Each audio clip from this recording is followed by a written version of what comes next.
So I For think sure. this might be like working properly.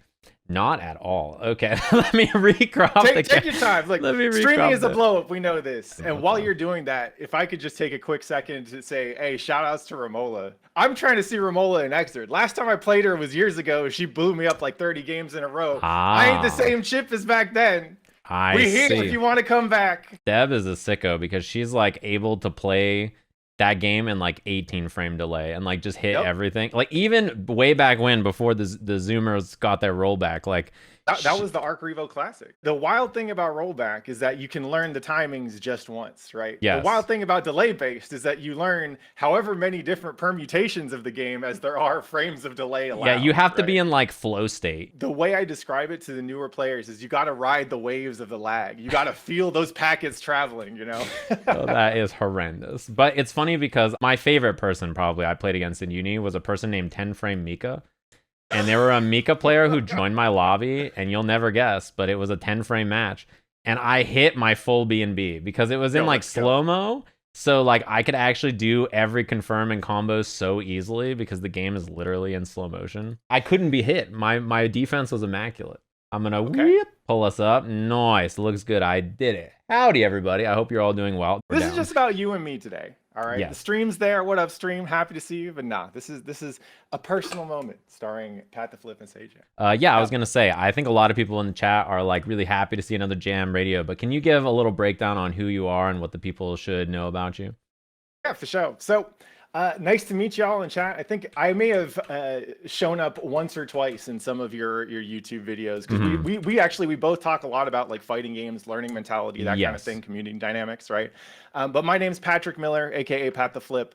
I've been around fighting games seriously since the release of CVS2, basically. That's Capcom vs. SNK2, for those who do not remember Millionaire Fighting 2001. Mhm. I've been a competitor for a long time. I've been a streamer, a writer, a TO. I used to edit features for Shoryuken. I wrote a book called From Masher to Master. Some of y'all may have read it.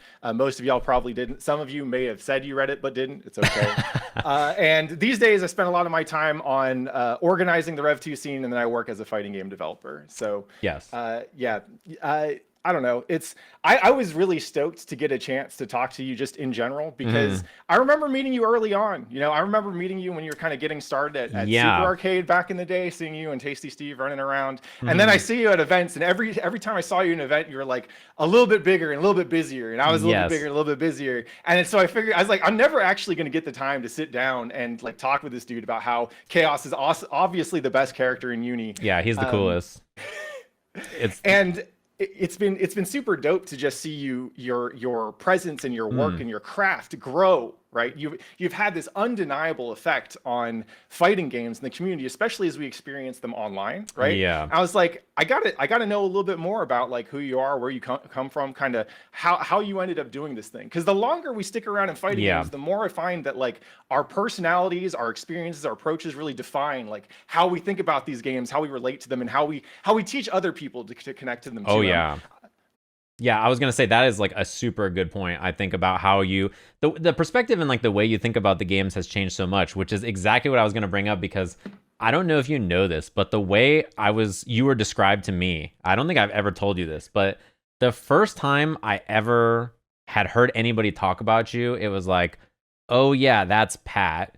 He's like a crusty old dude who only likes CVS2. Like he thinks all the modern games are trash. Like he's this crusty old gremlin who only likes CVS2. That's like what he plays. So like if you mention Street Fighter 4 around him, he's going to tell you like he's going to go off on you, which is really funny because now it's more like interesting to think about because I think of you as more of like a builder, right? You're like more of a builder in the scene and then back then everybody was like, "Oh man, he's just gonna tell you these things stink." So it's like funny to see the difference from back then to now, right? In particular, Yeah. I remember you being like, "Man, we need more people to play CVS too. Like this is the thing." And I maybe perhaps that kind of shifted the influence of like now being like, "Hey, where's everybody? Play some Guilty Gear, play some Exert, right? Like this is the game that we're all interested in."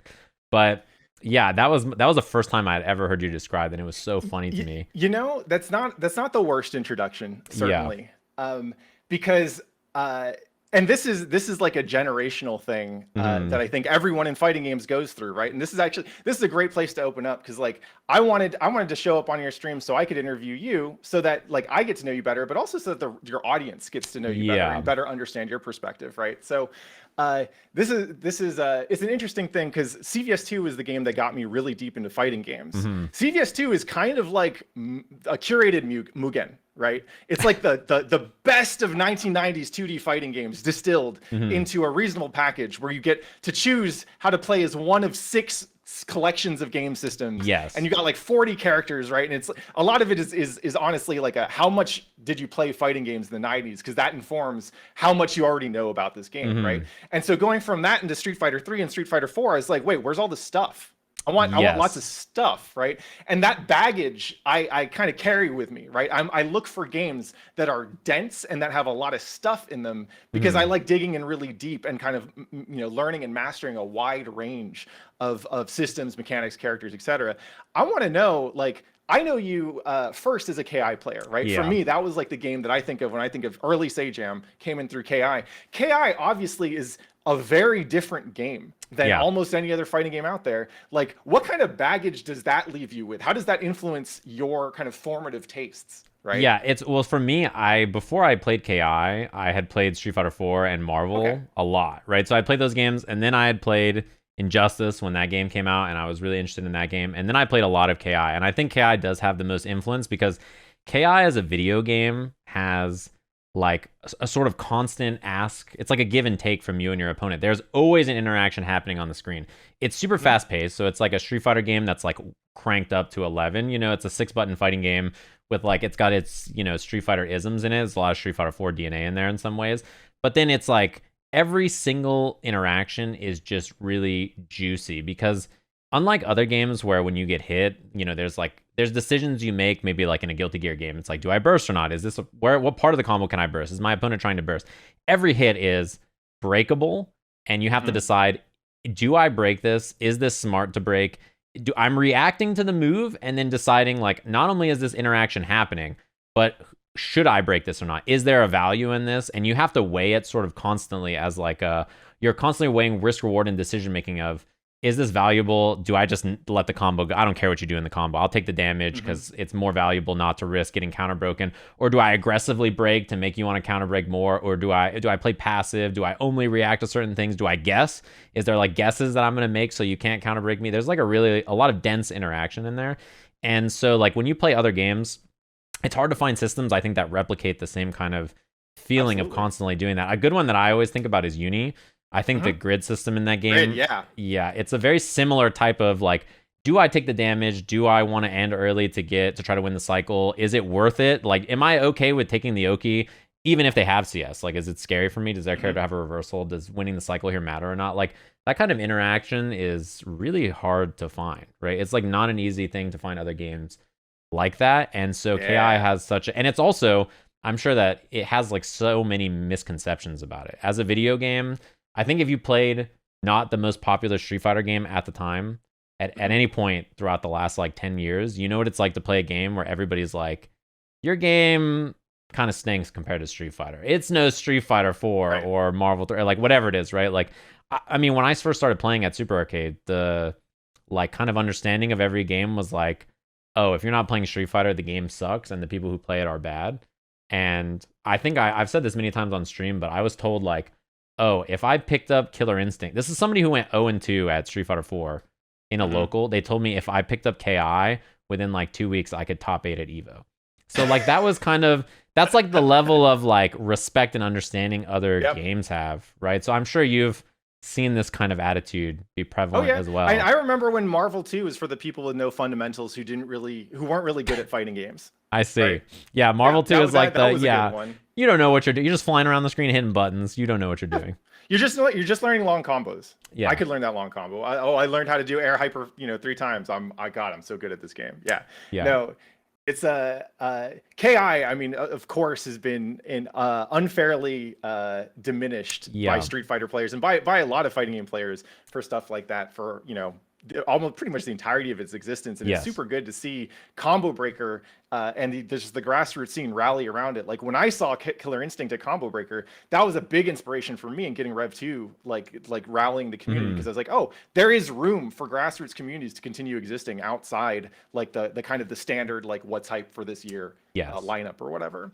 But I'm curious, so like for KI having such a profound impression on your taste, like are there games that you play, because you can feel like that element missing, right? The conversational element, the risk reward on every single hit, you can feel that missing in other games, right? Yes. Are there games, do you think, that I know you have a very open mind for fighting games, you try everything out, but are there games that you think you're just kind of predisposed to not like because you played KI first? Yeah, I think games that are particularly slow have really, it's like hard for me to enjoy them. I think when I first started playing games, I was really like I like the slow, methodical, like I'm like about this, because if you can win in a slow, methodical fight, if it's like an old timey, like you take 10 steps and turn around and duel kind of game, like I can play something slow and solid. And I thought like that's it, like that's where it's at, you know what I mean? But like the more I played games, the more I realized like, control in those games is impressive, but much easier than in control in games that are much faster paced and have more going on. So I think the longer I play games, the more I value speed. And so like the slower a game is, the less likely I can grab it, because everything about it just feels a little like it takes a little too long to get to that part. It's like a little slower than I like. And I do enjoy games. Like I've commentated a lot of Street Fighter in my day, and Street Fighter is like a good example of the slow game, right? But if it gets like, even that game sometimes can be a little slow for me, and if it gets slower than that, it's especially hard, I think, for me to sit there and enjoy it. Because I think what I've realized is that I do like slow paced play, but I like slow paced play in fast games, because that is hard to do, and that's more impressive to me. Oh yeah. It's I remember when Sam's show, the new one, was at Evo, I had a moment where my opponent and I both sat there and actually did nothing for a good 7 or 8 seconds, and the people behind us were dying. You could cut the tension. It was beautiful. Sam's show was great for that, right? But if I had that in all my games, it's like in moderation. It's not for me. It's a moderation thing, right? Like you can like a little bit of slow play every once in a while, you're like, damn, that's sick. But then when the speed limit's always like 15, you're like, I gotta go. Like I can't. I need to get moving. This is a little too slow for me.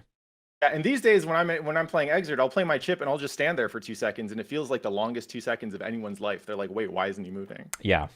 But so this is so you got into Street Fighter and Marvel, you got into KI. KI was kind of what got its hooks into you for a while. Yeah. I'm curious, like I'm sure you know that most people who play fighting games would have dropped out long before that, right? Yes. That just in general, someone's going to open up the game, they're going to try it out. Maybe they even go so far as to go to a local. Yeah. Was Super Arcade your first local scene, or you know what's funny about you say most people would drop out? This is true. I got Street Fighter 4, I played it, and I returned it. I got the game. This is true. I got the game, I played it, and it was like given to me as like a gift, because there was like a sale that was like you get 2 games and like something happened. So the game I wanted, I got, but then I also just was like, oh, this Street Fighter thing is also on sale. Let me try it. So I played it, and I was like, this is fun, but like I don't really know what I'm going to do with this next, because I didn't know about scenes. I didn't know about competitive play. I didn't even have online for it. I was just like playing it, and like as a single player experience, I played it for a while, and I was like, okay, I'm good. And then I watched Evo for it. And when I saw the Daigo Justin finals, I was like, hold on, there's something here. So then I started playing fighting games again, and I really was interested. And so the interest in the competitive aspect of it, and then having friends that also played it and were more serious about it, those two things combined sunk their claws in me. But yeah, when people say like, 90% of players or 95% of players, like they play the game and very quickly, they either play the single player content, or they just play it for a bit, they think it's fun, and they leave, or they play online for like a couple days and then they're gone. Like that's a very normal experience.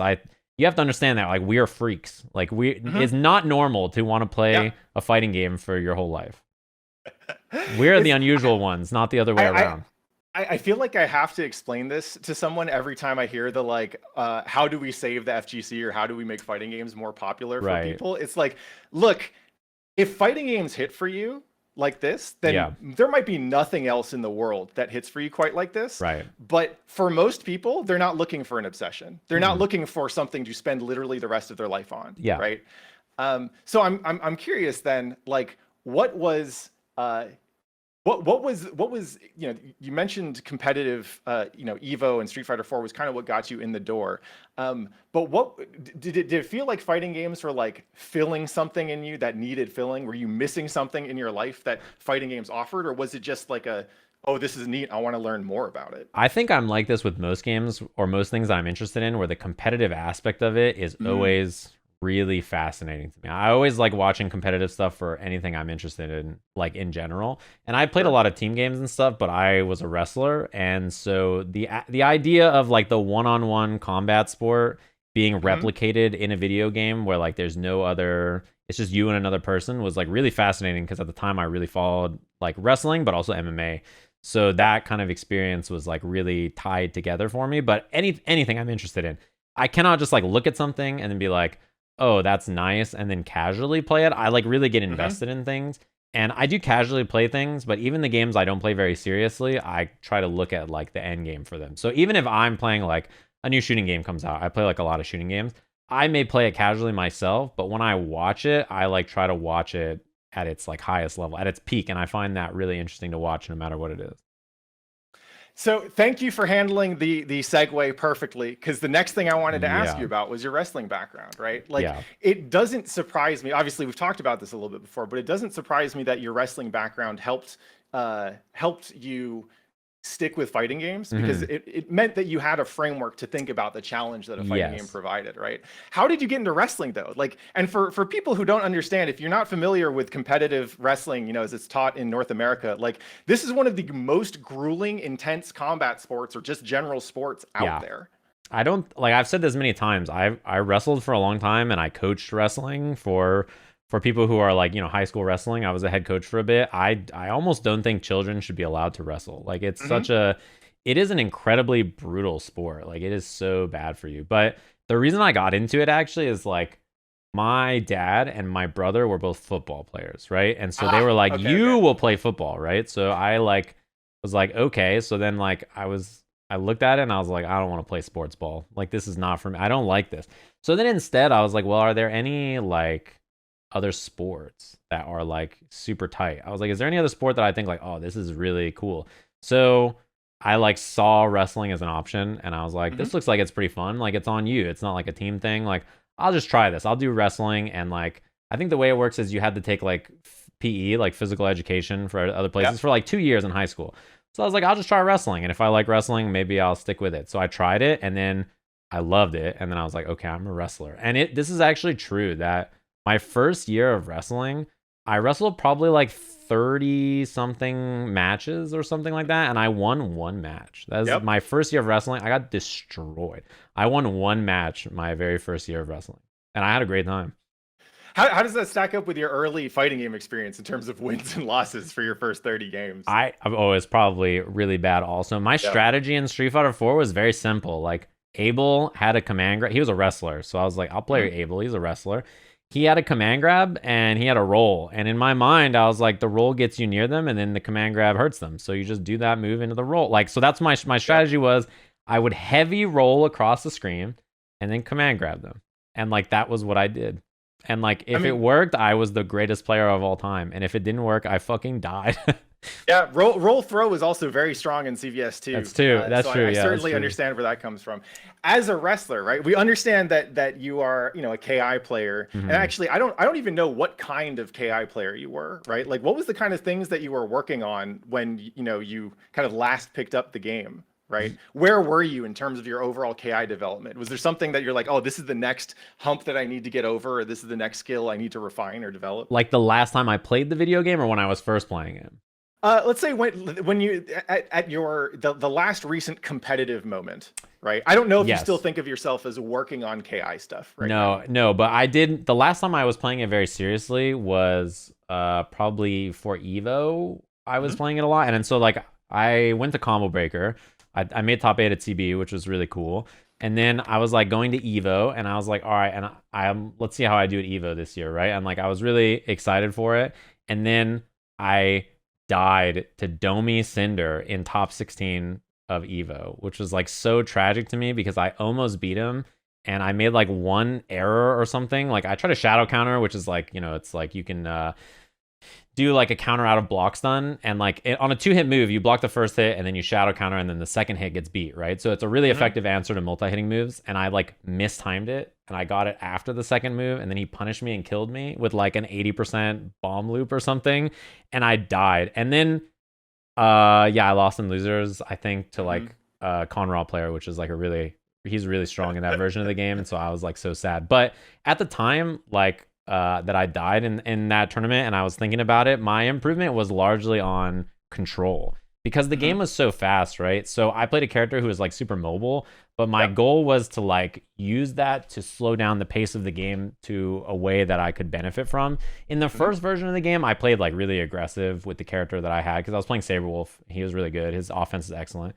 Then in the second and third versions of the game, like the season 2 and season 3 releases, I was playing much more like control focused characters, because to me, with how the game was and the pace of the game, I found it way more valuable to try and slow the pace of things down and like do that. So that's what I was interested in that time, and I think I got way better because it was the first really fast paced game where I was like a good enough player to slow the pace of the game down, because you have to. It's really hard. Like when you're new, you just flail and you're just like, this is great, but slowing the pace down is really hard. So that's what I was trying to learn at the time. And it feels really good to be good enough at something to say, oh, this abstract quality of the match. I'm not learning matchup, right? I'm not learning combos, right? Or reacting to overheads or whatever. It's I need this. You need to slow the game down, right? It's some anime shit, right? It's really hard to do. And like when you watch someone do it, you're always just like, man, he just stands at that range when they move. They hit this button, and if he goes in the air, he anti-airs them or air throws them, he looks great. And then you try to do it yourself, and like you just die. Like you swing and your opponent jumps it, and then you try to air them, and then they run up and anti-air you, and you're just like, this is impossible. Like I don't understand how like this person's they must be cheating. Like they're just too good. I don't get it. And so if we bring it back to wrestling, right? We understand where you were in your KI development when you kind of left off on that. Like who were you as a wrestler, right? What was your go-to techniques, right? What kind of game did you like to play in wrestling? I think it's probably not surprising that as a wrestler, when I first started, I was terrible at everything.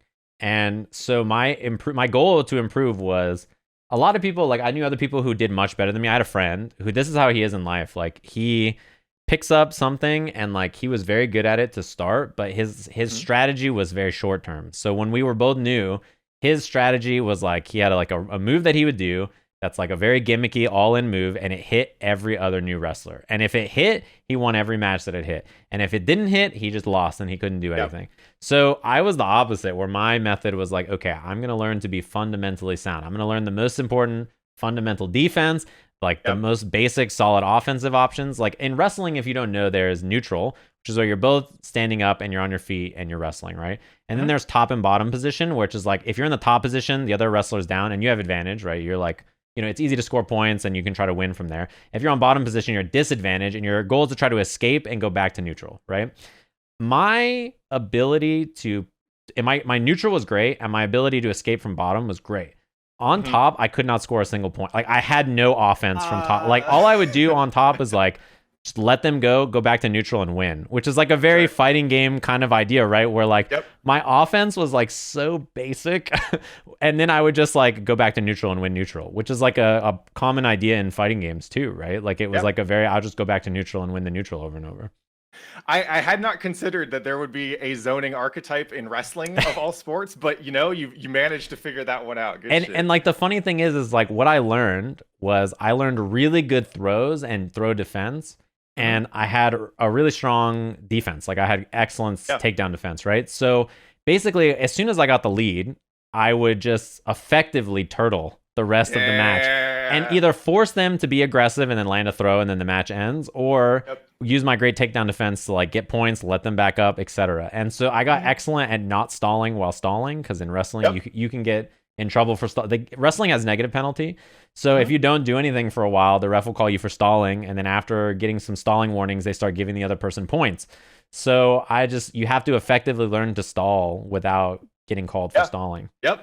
Oh, that negative penalty in that sport is real. So Yes. I was a competitive Brazilian jiu-jitsu player. Did it Yes. for several years. Made it to purple belt like 10 years ago, Hmm. and competitive jiu-jitsu also works similarly. Like at first, I was getting first round, like round one bracket wins with submissions. Right, got a Yeah. clock choke, got triangle choke as my go-to. I had a bunch of good like gi choke stuff like that. Yes. But I would then exhaust myself, and I wouldn't recover in time for round two Right. against a stronger opponent. Yes. And I would just get taken down because my takedown defense was ass. Ah. And so a lot of what my most successful competitive coach taught me how to do was like, you have these submissions, great. The submissions is like layer 3 or layer 4. Yeah. Right? Really, what we want to do is pull guard and sweep, or stuff the takedown, get top position, pass guard, get some points, and then put them in the position to worry about getting stalled out, Yeah. time running. So you're just vibing. You don't have to do Yep. so much. Yeah, that's the thing for me that I worked on is I worked on defense and conditioning a ton because I mean, like, to place in CIF, which is like basically the playoffs of wrestling if you're like an individual sport, I won in like double or triple overtime because I was like, I still felt fresh on my like 5th or 6th match of the weekend or whatever. Yeah. And I'm in double or triple overtime, like feeling great. And my opponent had beaten me twice in the same year and he was dead in triple over. Nice. He was like falling over, like heaving, so tired, and I felt great. I was like, yeah, my conditioning's really good, so I'm great here. I feel awesome. So like that's exactly the thing I worked on was defense and being long-term conditioning, which is like when I talk to people about fighting games, it's often the same ideas, which are improving fundamental things and improving your long-term flowchart and like, your basic muscle memory to be good so that even if you're tired, you can, perform well. It was funny to me to learn the format for competitive jiu-jitsu, which also uses points if you don't get the submission, and then at the end of time, whoever has the most points wins. Because CVS2 is all about using the timer, right? Yeah. The timer is actually the most powerful weapon you have in that game. There's a huge defender's advantage especially when it comes to characters with big buttons. And so learning how to play for points and timer scam was already natural to me. I was like, oh, so I have the lead. I don't care about the finish. I just want to win so I can move on in bracket. Cool. I know how to do this. And it all made sense. It was so much easier to learn how to do real fighting because I had already done the fighting game stuff that had kind of taught me a lot of these core concepts. Right? Exactly. And those things, it's funny too, because it's the same kind of idea where like in wrestling, if you have a big lead, getting stalling warnings at the end is not that big of a deal, actually. Like, right? Like if you're up a lot and there's 30 seconds left and they give you a stalling warning, you're like, who cares? Like it doesn't give them points. Like it doesn't really matter. So like when there's 10 seconds left on the clock and you're eating throws or you're just taking negative penalty because who cares if I have negative penalty? I just need 1 point of chip or something, right? Like it doesn't matter. You're just like, I'm going to eat this and I don't care. It's the exact same idea of like accepting losses that really do not matter for the end game of the match, and knowing in your brain during like an intense match that's been going on or like a fast-paced fighting game round that accepting these losses means you'll still win the round or the game. Yeah. So I have to know, because you mentioned that you were an MMA fan. Who's your favorite fighter of all time?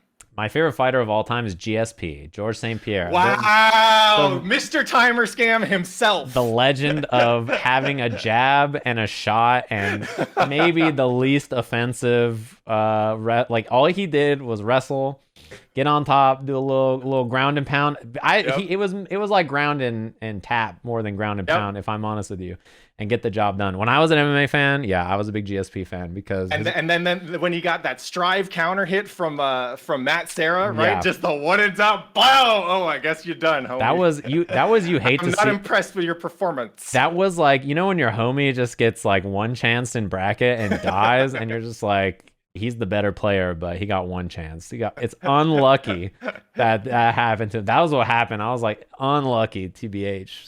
See me in losers bracket. So you were a competitive wrestler. You still are involved in coaching, right? I was actually coaching quite a bit, and then I got so serious with commentary that I was so busy that I couldn't go in as often.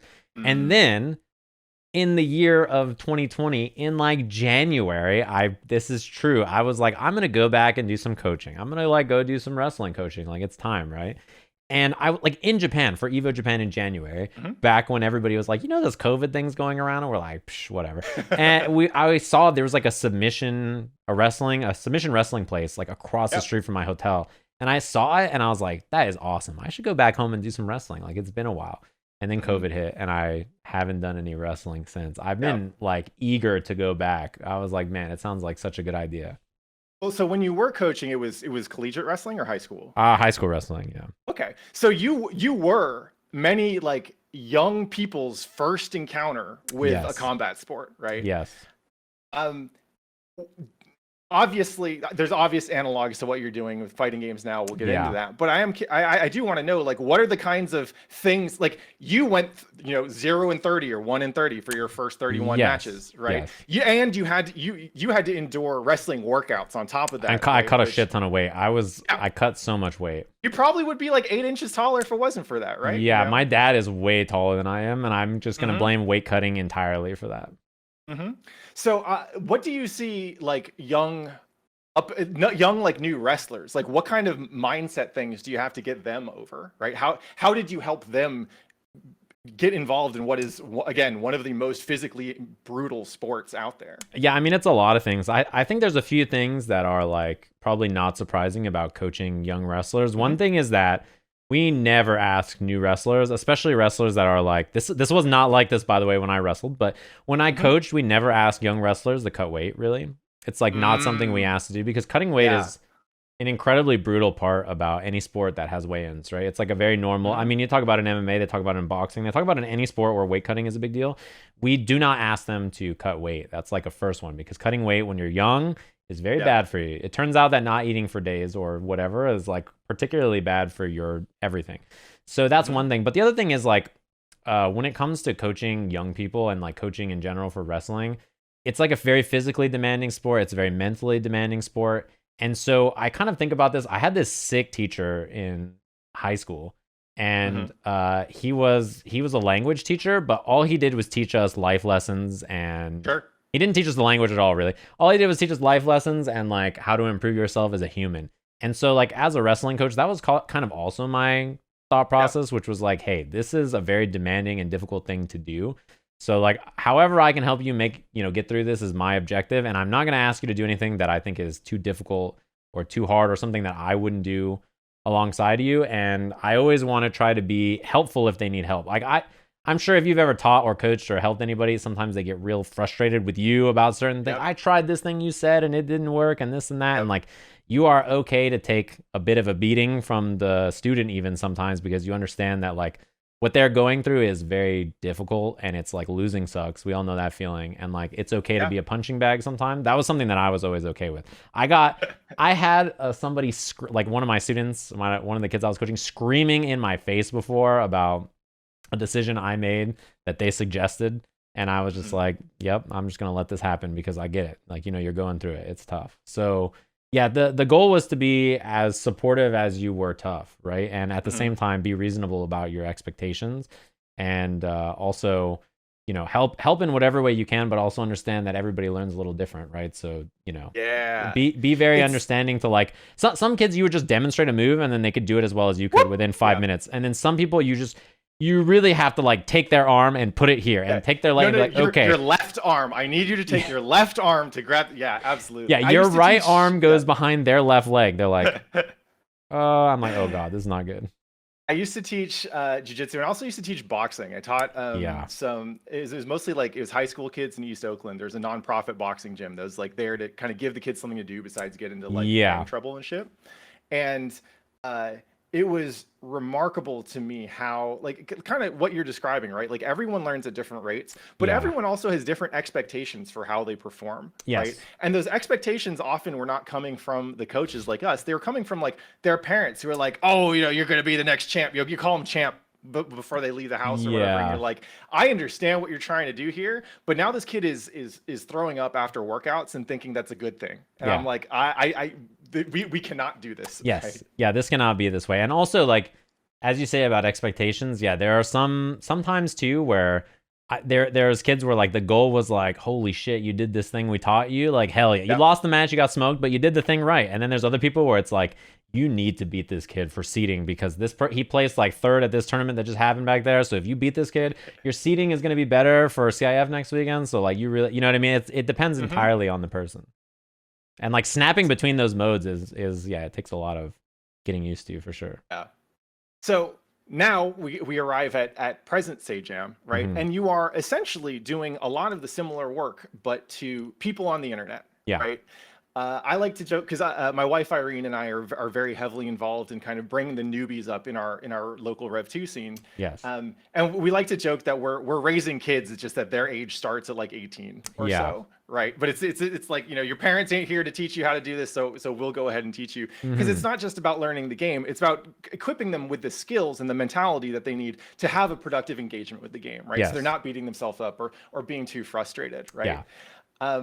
So to the scale of like, we have almost 1,500 people watching this, right? I see Hmm. your YouTube metrics, like you get a lot of eyeballs. Yes. For many people, you are teaching them, you're not only possibly their first interaction with fighting games, Hmm. right? But you're also the one giving them the tools or helping them develop the tools to be able Yes. to deal with this kind of stuff and treat it as a positive rather than a stressor and a negative in their That's life, a big right? one. Yeah. Um, did you realize that this is what you're getting into when you started doing this?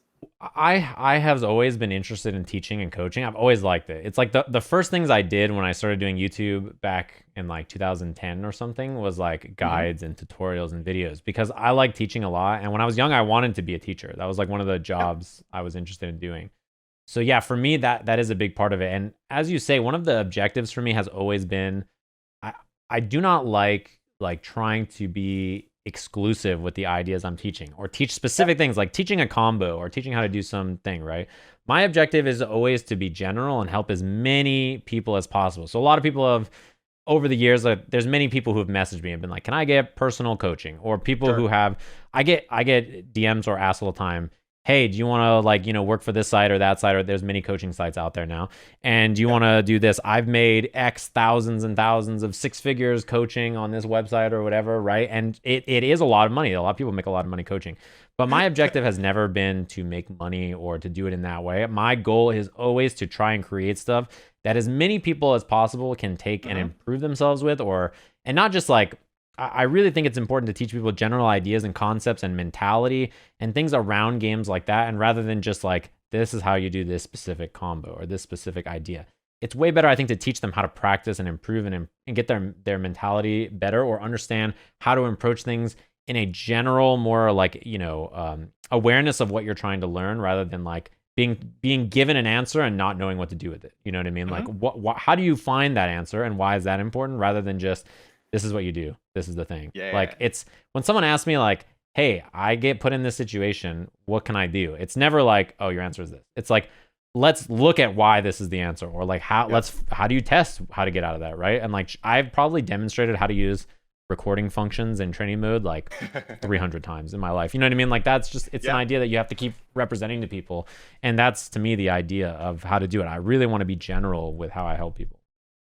I get to see Mendo do Exerd training mode after we play a set or after he plays Mm. anyone, and his literacy and comfort with training mode functionality and everyone's moveset and stuff is actually what separates him from everyone else as a top level player, as far as I'm concerned. Yeah, I believe Uh, it. I've also gotten some of those DMs about, I've made X thousands of dollars on certain coaching sites, and I'm like, Yes. I know no one is paying that for Rev 2. Thank you very much, but I Yes. appreciate your confidence. Yeah.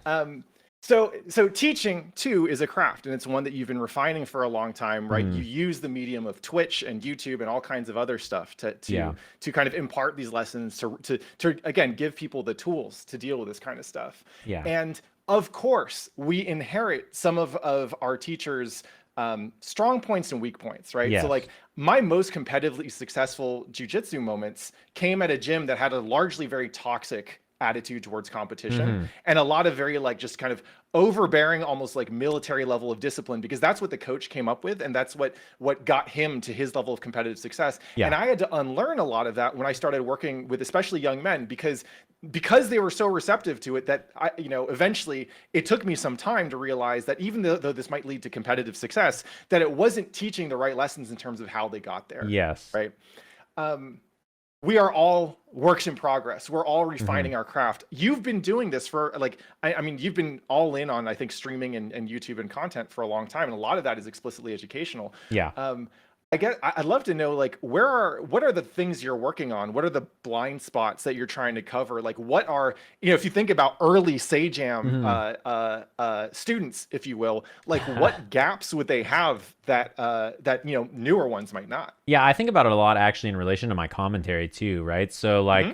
thinking back, a lot of the problems I had I think before were I knew so much about the games that I was interested in and I loved them so much and I was so excited about them that I was just like a dump of analytical information with very little help beyond that and very little like Hmm. kind of sewing together both the information and how we get there and why that's important and like what these ideas are about. So I've talked a lot about like learning to be an analyst and present ideas in ways that are not like it's not enough to know the data, but it's Hmm. enough to understand in the middle of a match that's happening very quickly what the important information is and why that's important and how to present that in a way that is understandable by the general audience who maybe doesn't know very much about the game or the characters or the interaction that you're talking about, right?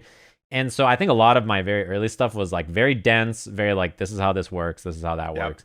It's like very kind of like dry and drab and there wasn't a lot of backbone behind like the understanding of it or explaining it in a way that made any sense.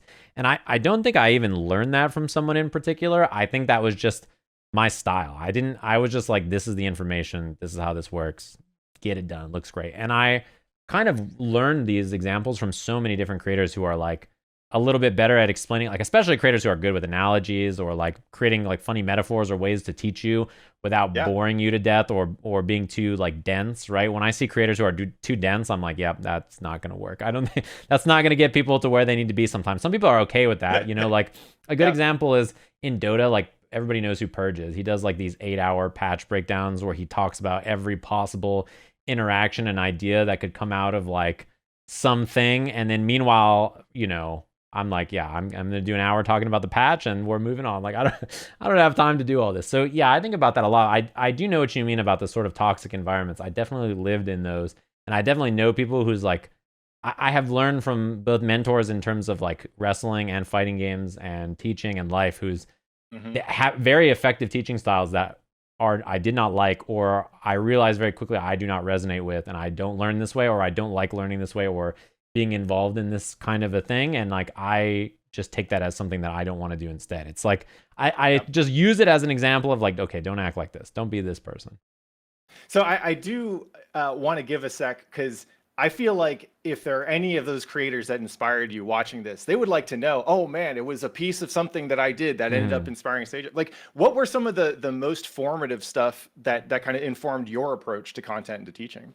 Yeah, the first things I really liked were this is really popular back in like 2010. I'm sure a lot of people remember this, but like early YouTube video game days were really popular video game commentary channels. Like those were like so popular where you just played gameplay and you talked about your gameplay and like how to Mhm. improve and how to get better and like that kind of stuff. That content forever ago really informed a lot of like the kind of early stuff I made. And it was mostly like there wasn't that many fighting game people doing this. So it was mostly like Call of Duty YouTubers that I watched Mm. forever ago where I didn't even care that much about the game, but I just liked listening to them explain why they did the things that they did. And it was like really fascinating to me. But then after that, I think a lot of the people I like listening to are people who are just passionate and interested in whatever they like. I think a good example is I've talked a Yeah. lot about like Day 9, who's not somebody I've watched. Yeah. I haven't actually even watched, like, I probably watched 10 of his videos total. Sure. But every single time I watch a video, I find myself leaving so positively like influenced about a game Mhm. that I don't play or watch. And that to Yep. me is like that was a noticeable impact on how I viewed content and where I was like I want people to feel this way about fighting games so that even if they don't feel this way, I Mhm. can impact this kind of like fuzzy feeling about like, oh, this is the coolest thing ever. You know what I mean? Yeah. And that feeling to me is I think really important. So I got into StarCraft 2. I'd played I Brood War a believe little it. bit back in then, but because I was dissatisfied with Street Fighter 4, Hmm. I ended up getting into StarCraft 2 for a couple of years and didn't really come back to fighting games until Marvel 3 came out. Yeah. And Day 9 was a huge inspiration for me in terms of the content he makes, but also his attitude, his energy, right? Like he makes it so easy to love StarCraft 2. In Yes. fact, I think he was actually so successful that he made it easier for people to watch StarCraft 2 than to actually play it, right? You Yeah. see all the stuff that he's describing and how it works, and you're like, oh, I understand this. Yeah. And then you go to play it and it feels like shit because you can't do it as well as Day 9 does. Yes. Right. And so you're like, oh, then I'll just keep watching. And I like to joke. So when I wrote From Masher to Master, right, it was an attempt to teach people how to play fighting games through a free ebook. And I realized afterwards that what I had done was I'd explained how things work, but I didn't give people enough material to actually, or the will to go to cover that gap of going from knowing to doing. Yeah. Right. And so I like to joke that if you're a really big fan of a lot of my earlier stuff, or if it influenced you to get into fighting games, you're probably really bad at fighting games, but you understand what's going on enough to like have fun and engage. You probably didn't get through the actual hump of learning how to do it yourself. So I'm wondering, what are the hallmarks of like a Sajam fan, right? Well, I was gonna say, you know what's funny about that is what I've realized over the years too is that there are some people who they are okay watching and never playing the game, and I'm like that for some other games myself. So I understand the feeling of some people who are like, I do not care about fighting games in a way that people tell me this all the time. I don't play fighting games, but I really love watching your content around it, right? So that is a very sweet feeling because you're like, okay, I make the genre interesting enough that even if you don't play it, you like it, which is very cool. But I think to me, early Sajam fans are, it's just a lot of, it was a very dense style and not very, if you were like a nerd about fighting games or a nerd about these games and you wanted answers but not knowledge, that's kind of what you get. But current Sajam fans, I think, are a lot more helpful. Like I have a Discord, and one thing that I love about my Discord, and one thing that I really try to push to people is you should find like-minded people to play fighting games with and be cool to each other. I think the biggest problem I always have is when people are such assholes about trying to play and learn fighting games. And my channel, like, there's like a meme on Twitch about like 200-word essays, like people draw long questions or answers. They're like, I'm this level of player, I'm stuck here, I don't know what to do, how do I get better? I am like the channel where you can post that and I'll be like, all right, let's break it down. I'll go into training mode for you and show you a bunch of stuff and help you, right? So my Discord is huge because I have so many people like that who are like, okay, I want to find other people where when we talk about fighting games, we're not doomers, we're not assholes, we're not going to treat each other bad. If I have a problem, someone can help me. Like people are cool with each other and not going to be dicks. And my Discord has like, the last time I checked, I'm pretty sure like 15 or 16,000 people in it, which is a lot. And there are people posting every day, every like 10, 20 minutes or whatever. Like, hey, I'm looking for a match for Third Strike on Fight Cat. I'm looking for a match for Strive. I'm in the West Coast and I want to play Exert. I want to play whatever. My Discord is humongous with people who are just trying to find a place where nobody's an asshole to them and they want to play fighting games. So I think that's what Sajam viewers are like. No. So a quick time check, because I know we had talked 4 to 5. I'm happy to. I could probably talk to you for another 5 hours if we wanted to, but I won't subject you and the rest of the stream. So if you like, I can start winding things out. Yeah, I got another 10 or 15 or so. Then I have to seed this weekend's Blaze Blue tournament. So that's that's what's happening. So you couldn't find someone to help you with that? I did. I found some people. They're helping me. Okay, so okay, that's okay. Yeah. So if I could actually take a moment to soapbox for a little bit, like one of the powerful things that I found, I guess, if we remember the earlier conversation around like kind of shedding some of the toxic behaviors that grew up in, like early arcade culture was very engaging. There was a lot of strong emotions and a lot of people who didn't really know how to deal with emotions. It felt like it felt more like the Wild West or something like that. You walk into the arcade and you kick the door, the doors open, the saloon door, the piano stops. It's like, and you're like, oh shit, he's here. Yeah, Irene and I actually did that exact scene, but it was a laundromat in a Third Strike cab in a comic that we worked on. So in terms of like shedding some of that toxic baggage, and I know one of the things that's inspired me to do, or the way that I handle my stuff, is to put more. I wouldn't call it like artificial positivity out there, but I put out the vibes that I would like people to reciprocate back to me. Absolutely. Right? If I'm enthusiastic about this game, then I play it, and that enthusiasm should be imparted a little bit with the people who are watching it. Obviously, so for some people, it's not their thing. If they want to watch someone shit on it, go for it. But what I found is that if you put out that the enthusiastic and open and curious vibes, you'll get people who are enthusiastic and open and curious back, and that creates a reciprocal effect in the community you create, right? Yeah. And so I wanted to say I always appreciate that, even though at out of context when I look at some of your videos, and you will go in on your viewers for saying or doing stupid stuff in chat. But when you tune in, when you get the full experience, when you're around here for a while, you do get to see those elements, the positivity and the enthusiasm, and really the respect for and the love for the genre. That makes it so much easier to enjoy these games. Yeah, right? Because I do not like it when people bring their nasty shit to my chat, and like there's a lot of ways to deal with it. For me, I say, hey, I don't like this nasty shit you're bringing to my chat. Like, scram. And I will engage with people and I'll assume they're being genuine, right? I'm just going to assume you're being cool and like, this is how it is, right? But I will tell people straight up, hey, I don't like this shit. Don't be an asshole in my chat. It's not cool here. And the reason I do it, and like some people they don't like it. I understand it. It can come across as a certain kind of way. But the reason I do that is because I'm sure everybody has had someone that they couldn't say that to. You've been in a place like an arcade, or you've been in a place where the person of power or someone who really matters there is an asshole. And nobody can tell them, hey, scram, we don't fucking like you here.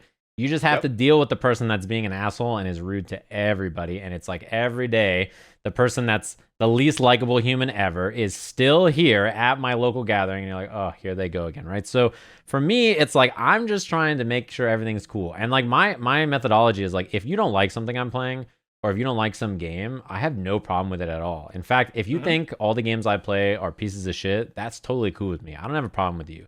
If you show up in my chat and you are nice and you don't like have a lot of problems, you're not bringing in a bunch of shit, then you're cool with me. But if you come in like, this game fucking sucks, then you leave. Like, there's plenty of places on the planet for you to go and be an asshole and not care about the things I'm playing. But in my stream, I'm not trying to hear it. Like, I don't kick in the door to your work and say the shit that you like fucking stinks. Like, I'm not going to do that because, like, why would I do that? So if you don't like what I'm playing or the games that I'm playing, I totally get it. I understand it. But also, in my stream, I'm just chilling and I'm trying to have a good time, and same with the people in my chat, right? So that, to me, that feeling of, like, everybody is having a good time and I don't want anybody here to be, like, having a bad time because someone's stinking it up in the chat or, like, in the stream or the vibe's off, then that to me is not good. I want everybody to be having a good time.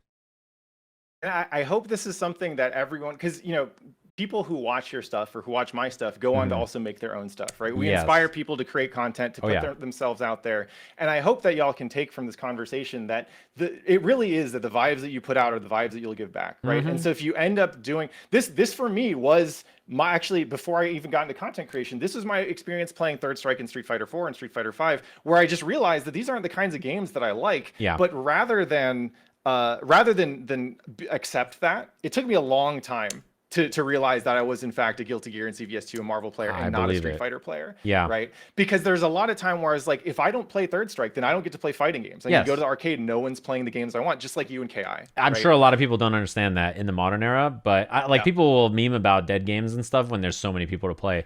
But it's like, you don't understand. I would show up to the reason I played Street Fighter 4 again in Ultra, and I hadn't played it for a while, was because I went to Super and nobody was not only playing KI, nobody was playing the NRS game that was out. So both of the two main games I played, there was nobody playing them. So I played Street Fighter 4 instead because I didn't have anybody to play. So I was like, I guess I'll play Street Fighter 4. I'm already here. Yeah, people got to understand, whenever you see some content that's like, oh, what's going to save the FGC? The FGC is in one of its most beautiful eras right now. 100%. Right? That doesn't mean that people aren't talking shit about it, but I dug up a video. James Chen hooked me up with the old video from, I think it was like Evo 2003, 2004, which is when 2004 was when they had switched over to console. Right. 2002 and 2003 were arcade cabinets. Right. In the hallowed, the arcade era, the legendary time when everyone, who's in fighting games now wanted to be a part of that, right? Like, I was there for Evo Moment 37. I was in the crowd eating a burger, right? The topic of conversation, the drama, was about sticks moving in your lap, right? And so Tom and Tony did a video where they got some Velcro strips, put them on the stick, put the Velcro strip, the other side on the coffee table. He took this X Arcade, this giant tank of a stick, right? That's like 6 times heavier than any stick being sold right now. And hit that thing with a hammer to show people, look, it's fine. You're going to be fine. You don't actually need a 500-pound chunk of wood to be able to play fighting games. You'll be just fine. Like, trust me, it's going to be okay on console. I do know some drama about the console versus arcade. Yeah. era from people who've been around, which is so funny to me. I know that it was a big deal switching between the two, which is, these days I feel like people are much more receptive to what they consider like the best option for everybody, right? But it's funny also because the PC versus console argument, or like the arcade versus, playing on console, or like whatever it is, it's always an interesting topic of discussion, and these things are very circular in a lot of ways in our community, Yep. for sure. So soapbox aside, there was one question that I did want to end on, and it's Mm-hmm. so far we've been recapping history, talking a little bit about the present. You, I'm sure, understand how far it is for people who make fighting games their life and their vocation, Yeah. how hard it is to look to the future, right? Because Yeah. strictly speaking, this genre probably shouldn't exist anymore, right? Like if you look at Yes. all the genres that were big actually 30 years ago in terms of video games, it is hard to imagine that something like fighting games, which seem like so much of a product of their time, should still exist, right? Like we're playing 2D fighting games, like Yeah. you're locked on a 2D plane, even though Yeah. we have 3D cameras and environments and models and all that stuff, right? Mm-hmm. It's hard to look into the future and go, oh yeah, this will be here in 10 or 20 or 30 years. And yet Yes. we have I consider you a young man in terms of the scene, right? Like Yeah. you could be doing anything with your life, Mm-hmm. right? You could go all in on wrestling. Wrestling has got got a solid feeder program in MMA. Yeah. Like you could be doing so many things, and yet you're here. And for me, I look at you and you continue to bet and continue to double down on fighting games. Like, what is it that gives you that confidence, right? That this is something worth investing your life into when you could be doing so many things. Right. I mean, there are lots of other things that have awesome champions that you can go enjoy, right? Like there's plenty of people who cover MMA and plenty of people who do all these things. For me, there to me has always been enough of an interest for fighting games to hold this place, right? I don't think the genre, like you say, I think some people are like very weird about where the genre is, and to me, I'm shocked that it's in such a good place relative to where it could be. And I think over the years, actually during COVID, I think a lot of people were like, man, with no offline tournaments, it's such a bad place. I think it's better now than it has ever been, if I'm honest with you. I think in terms of where it's progressing to, and also like where it has progressed from in terms of what people expect and are interested in, how their attitudes around fighting games as a genre go, and like what they're thinking about, like I think that is in a much better place. So for me, it's like I have always seen that there are champions like this in other gaming communities, and to me, I have no doubts that fighting games are a genre that I care enough about to make enough people care about that they will come back. Enough people care about fighting games, and not even just, there's lots of games that I don't cover or I'm not interested in that need their own champions, right? But I care enough about fighting games, and I'm lucky enough that so many people care about me caring about fighting games, or they care about fighting games, so they are okay listening to me care about fighting games, that I don't have any qualms with where the genre is. I'm not like a naturally optimistic human in terms of like, oh, I'm gonna just it's rainbows and butterflies, but I'm like a pretty positive person, and I am shocked when I see people who are like mega down about fighting games, because I'm like, I feel the exact opposite. So plus R got rollback, and that meant that we could play, at least on the West Coast, you can have a reasonable connection with a Japanese player. Yeah. When I came up in fighting games, people moved to Japan to teach English just so they could play Guilty Gear. Shouts to Elvin Shadow. People moved to Japan to play Third Strike because it was that important to them, right? Like I traveled abroad. One of the reasons I wanted to do that was so I could go play at more Amusement Arcade or at Shibuya Kaikon, right? Yeah. When I looked at I get to go to college, I get to further my studies. You know what I looked at? Hey, which colleges have arcades nearby? I ended up near James Games and Arcade Infinity, and I was like, okay, cool. It's no UC Berkeley Barricade. It's no UCLA. Was it Xscape? I think. Yeah. Right. Like now I can play Plus R. Like we didn't even get that game like, on time, right? I that's Plus R is such a mystery because of how little it was developed for a lot of reasons, but like it's like so fascinating for that. But yeah, like the ability to play humans from all over it's funny because I play so many other genres that are not fighting games too, and like the simplicity of like being able to play other humans over long distances, and especially on other machines, devices, like crossplay is such a common thing in so many games, which is like playing Multiverses today. Funny little game, and like being able to play people who are far away on different consoles and stuff is it's a big deal. And I think we're moving more and more towards that being the norm, which is it's late but appreciated is how I feel about it now. I'm like, it's good to me, because I do remember playing delay based games against people who are like only near me and having not very many other options, and being like, well, It's a good thing I live in a place in the world where there's lots of people, and like this is not a problem for me. But I mean, a lot of people don't have that luxury, so I'm very lucky that I live in a spot where I get to do that. So I feel like I've rolled up on your show and asked you a bunch of questions. I hope the Yeah, stream had a good time. yeah. But I figured it would be rude to not give you the chance to ask me a question if there's anything that you wanted to know that I could help you with. Yeah, well, that's the thing is my, kind of understanding of this meeting is that we are going to get into quite a few things, right? We're going to talk about all kinds of stuff, and we're going to talk about MMA, and like we covered all of the main things that I was interested in talking about. But what I was going to say is there something that you would like to let everybody know that you're working on, or like that looks cool, like about Guilty Gear, or the things that you've been running? Because I think a lot of people, maybe they're interested in Exert, and like they're interested in other older Guilty Gear games. They don't know too much about the scene or where they can get involved. So I think a lot of people now are like strived out, and they're like, what can I do about Exert? Like, what's going on with this game? So I did want you to talk about that a little, which I'm sure you do all the time. I saw you do it on the Ultra Trend show. I've seen you do it literally everywhere. You just get stuck. So I think this will be a good topic for your audience, because you've been such a proponent of rollback, right? And honestly, like, speaking frankly, like seeing people like yourself rally behind this kind of basic quality of life thing is great. It clearly pushes developers to do more and to do better here with something that we need to really enjoy the genre.